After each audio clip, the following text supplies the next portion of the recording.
My background actually is in the medical interpretation field. So I fell in love with interpretation as a social worker working for a children's hospital.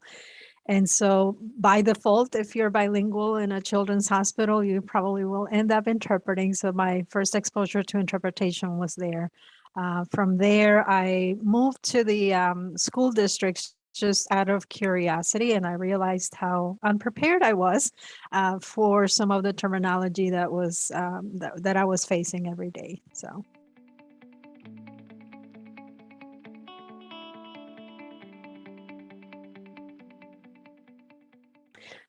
So I established CECIL about almost 8 years ago, out of just this need to make sure that I, as a professional, had enough training to be able to do my work in the schools.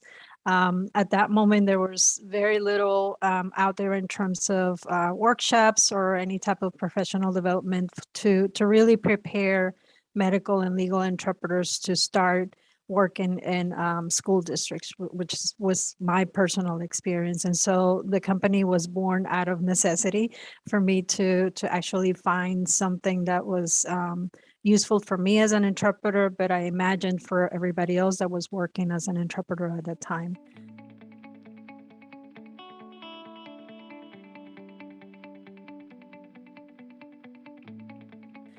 So for candidates to actually work for CESO Incorporated, we require a language proficiency test. We also require at least 2 years of experience, specifically in educational settings. So we don't work at all with medical or legal settings. That's not our area of expertise. And so we do require them to have at least 2 years of experience, either interpreting or translating, because we do both. Which is the case for many of the interpreters in education. We do both interpretation and translation.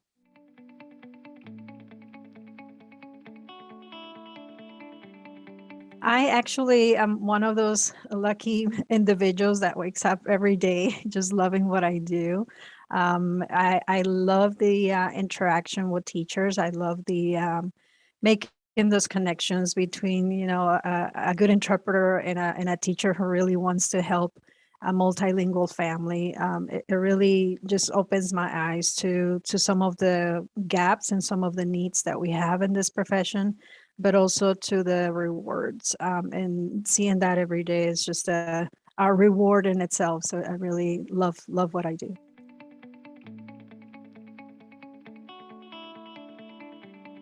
Absolutely. I am a proud Colombian, and I absolutely love the fact that I came to the United States when I was very young. I spoke no English, and so I have that personal experience of not being able to communicate myself, but also serving as my parents' interpreter during my own parent-teacher conferences. So really all of the experiences that I had as a child, but also growing up in the United States, have really provided the background to do what I do every single day. So yes.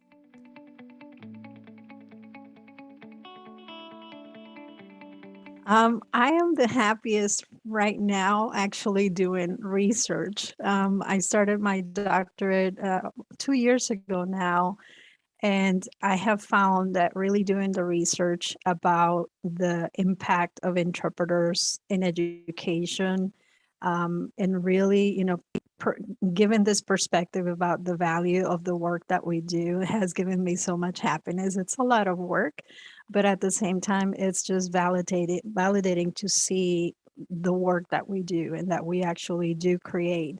We do make a difference, not only with families, but also with teachers, and interpreters themselves. When they feel prepared, they're actually, happier in their jobs. And so I am happiest when I'm digging into the research and putting all the pieces together of this humongous puzzle that we have. So.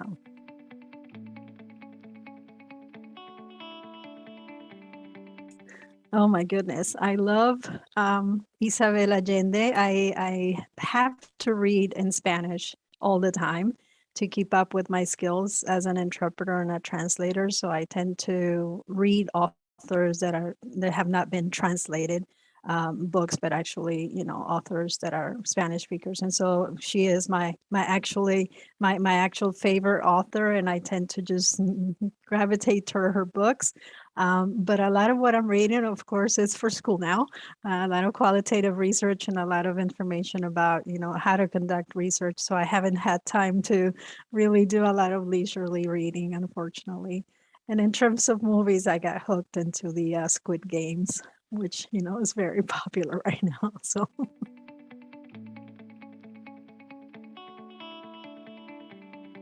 So, I would say the impact of interpreters, and I use that a lot because really all that I have been doing throughout my career as an interpreter, but also as a trainer of interpreters, is create awareness.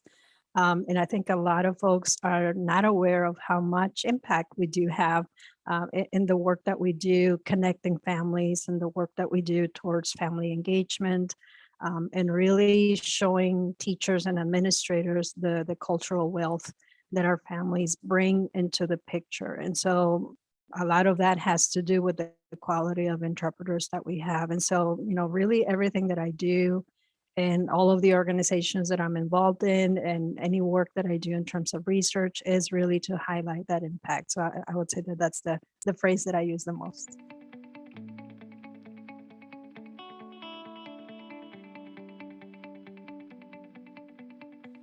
I would say multitasking or learning how to how to manage your time well is important. When I tell folks about the activities that I'm involved in, I also teach for the University of Georgia, and of course, the doctorate is a full-time job.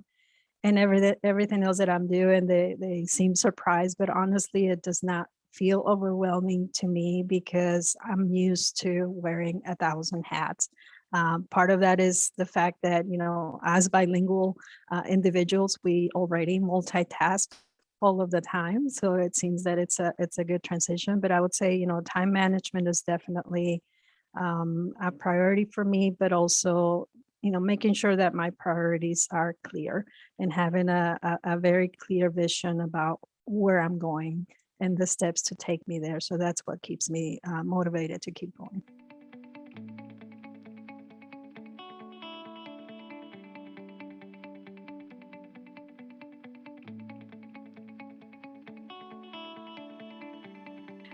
So interpreting in special education has been a passion of mine for a very long time for many reasons. One, because I was not prepared for some of the vocabulary that I encountered. And so the sessions that I do in terms of special education are designed to give you the foundations so that you don't feel what I felt when I first started interpreting in this setting.